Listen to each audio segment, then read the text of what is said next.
Well, Chris, welcome home. I know you've probably had, and we've been told by your gaffer that you've had some bants from the Danes, but you've still got a big smile on your face because obviously you've been away on international duty at full international level. Yeah, it's been an unbelievable week. To get another 2 caps at competitive level was really good for me, and it's sort of like, that's it now, 100% committed to Wales, which is good. Now I've played a competitive game. But yeah, it was two contrasting games. We had the Ireland game where we was excellent as a team and very good performance, and obviously limited them to very few chances. And then you had the Denmark game, which we knew would be harder. They're obviously a very good team, and they've got very good players like Eriksson and players like that in the squad. So we knew that would be a tough game, and yeah, we just struggled to get going.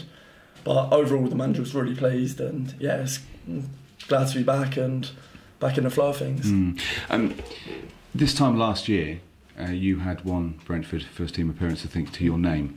You were about to get your second one against Norwich in the League Cup, and from that point, you've not looked back. It's been a momentous 12 months, isn't it?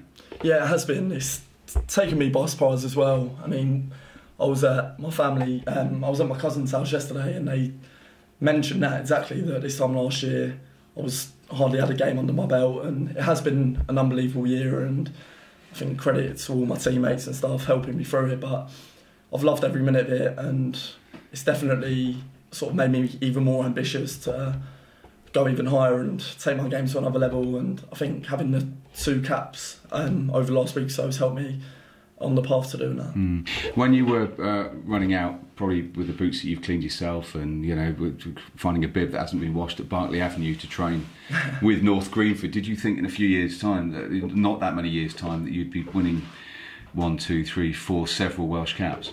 No, definitely not. And that is where it all started, down at North Greenford. And yeah, I didn't expect my career to go the way it has done.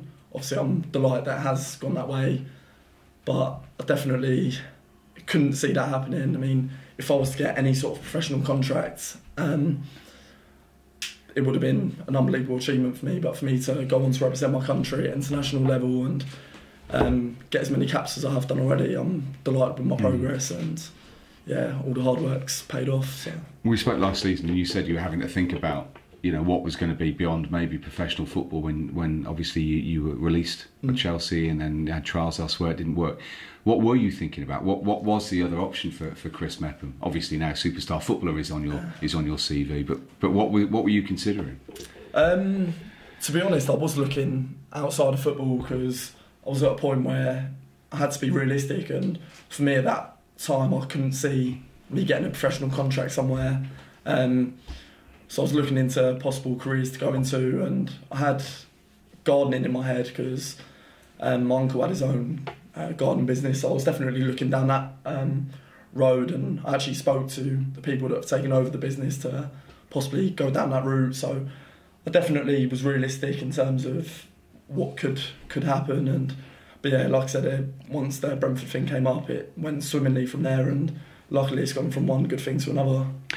How, sort of from a mental strength point of view, you've needed that, haven't you? Because you have actually taken some blows, and you've recovered from those blows when it comes to your football career. I mean, you've had to do that yourself, plus support that you've had from back home as well. Definitely. I think people look at the last year and feel like it has gone from one good thing to another, which it has, but I think when I was younger I had a lot of disappointment, obviously getting released from Chelsea, then going on show at QPR, Watford, getting told that there's nothing that they can see that they can work with me, which is obviously hard to hear, bearing my national dream to be a professional footballer, and you've got someone in front of you telling you that there's no attributes that they feel like they can work with.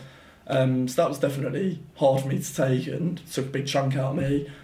But yes, I'm obviously delighted that I've gone to prove them people wrong, but yeah, I think that's made me a better footballer, the fact that I've had them knocks and I know what it's like to have a setback. And I think, if anything, if I do get any setbacks from now on, I know how to come over them, and that's important for a footballer. And you're the poster boy, I suppose, for the B team, for the development here at Brentford as well. I mean, you're an example that other players you would love to see coming through and following into the first team. Yeah, definitely. And I think for lads that are looking to join the B team, it is good to see the progress that players are made from the B team into the first team. You look at more recently, you've got Marcus and Mads getting first team action, and the pathway is definitely there. And obviously it is good to use me as an example of someone who's come through, was here when the academy was here, obviously gone through the B team and worked my way up. And yeah, hopefully I can be a good example to others looking to join the club or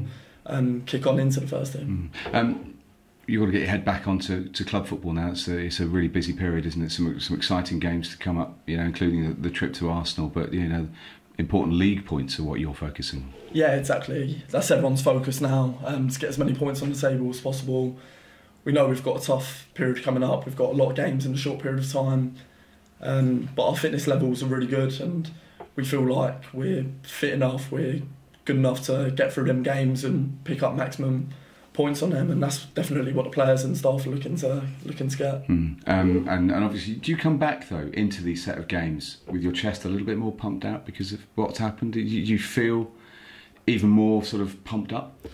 I think there's always going to be that bit of confidence that you've got coming back into the team, knowing that you've had international caps, and obviously you come back full of confidence, and rightly so. But it is different, and it's just important I come back into these games with the same mindset of, one, playing well individually, and two, getting a result for the team. And yeah, I'll be looking to do that in the next couple of weeks. And I suppose the other thing about going away on the international front is that you get to learn different things. You work with different coaches, but that can only be beneficial. I'd imagine that you've picked up things from Ryan that you can bring back here that Dean would be delighted to use. It helps a lot, especially for me when I go away. I always see it as a learning experience, so it's important to speak to people around me and speak to people that have played a lot of games at international level. So speak to the centre halves like Williams, Chester, and obviously Ramsey, Bale, people like that. You can always learn loads off. And I was saying to the manager earlier that I feel like Giggs has implemented the same sort of football that we've got here, so very much pressing high up the pitch and playing out from the back, which is good for me because that's what I'm doing every day here. So it's not completely new to me. So yeah, that's good, and luckily he wants to play attractive football, which is, like I said, exactly the same here. And finally for me, the Wigan game, obviously that should be an attractive game of football because Wigan go about their business in a very similar way. Yeah, we've heard today in analysis that they're a very, very structured team, and they've got good organisation about them, and they are hard to play against because they are very organised and make it hard to break down. So we've got to make sure we're on our A game, and I think a couple of weeks back against Nottingham Forest at home was excellent, and we started the game really well, and hopefully that can continue on Saturday.